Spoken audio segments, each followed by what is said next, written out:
పాకిస్తాన్‌కి, మనకి ఉన్న తేడా ఏంటంటే, మన దగ్గర చాలా, చాలా డిసిప్లిన్డ్‌గా ఉంటాం.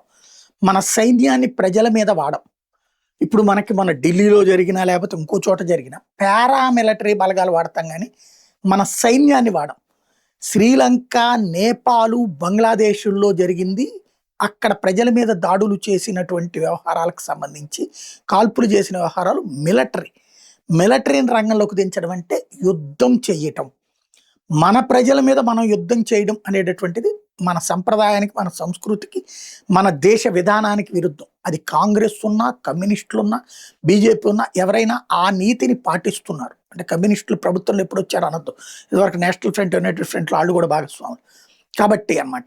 అయితే ఇప్పుడు పాకిస్తాన్‌కి ఇట్లాంటిదేమీ లేదు. ఆళ్ళు సైన్యాన్ని తమ ప్రజల మీదనే వాడతారు. లేదా ఇప్పుడు బెలూచిస్తాన్ అనేది తనకి తాను దేశంగా ప్రకటించుకుంది గదా!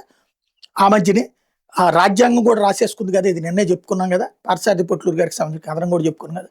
ఇప్పుడు ఆ బెలూచిస్తాన్ మీదన ఆహ్, ఇంతకుముందే గాల్లో నుంచి దాడులు అనేకం చేస్తే అయినా వాళ్ళు తట్టుకుని నిలబడ్డారు.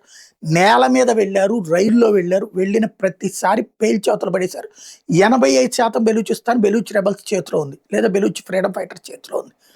వాళ్ళని ఏమీ చేయలేక ఇప్పుడు ఆల్రెడీ 11వ తారీఖున వాళ్ళు స్వతంత్ర దినోత్సవాన్ని కూడా జరుపుకున్నారు ప్రపంచవ్యాప్తంగా. దీని మీద కసితో రగిలిపోయి ఎయిర్ స్ట్రైక్ చేయించాడు ఆసిఫ్ మునీర్. అంటే యుద్ధ విమానాలతో దాడులు. మొత్తం 21 మంది పాకిస్తాన్ పౌరులు, బెలూచిస్తాన్ పౌరులు చనిపోయారు. బెలూచిస్తాన్ మీద ఎయిర్ స్ట్రైక్స్. అంటే వాస్తవంగా ఇంకొక దేశం మీద అట్లా దాడులు చేయొచ్చు. అంటే ఇప్పుడు బెలూచిస్తాన్‌ని దేశంగా గుర్తించినట్ట పాకిస్తాను? అంటే వాళ్ళ బుద్ధే అంత అన్నది స్పష్టమైంది. ఈ సందర్భంలోనే ఇక్కడ 2 పాయింట్లున్నాయన్నమాట.